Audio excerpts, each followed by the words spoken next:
Only Together is a social art project, a social art experiment, let's say. What we did, we tried to strip people's emotions by taking away words. We give people one song that nobody have heard before, and we film their emotions. Those participants, they've been hearing the song for the first time. We wanted to show what people actually feel. And we just left facial expressions. One person could smile, cry, feel sad, feel happy from the same song. Face can't lie. People come from different cultures, different ages, different backgrounds, religions, political views.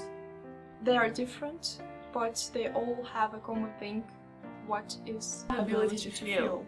Music is the language that unites people. Music is the language that all the people can speak. If you feel something, it will be 100% shown on your face.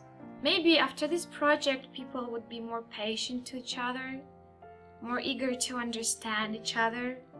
At least, tried to understand each other better.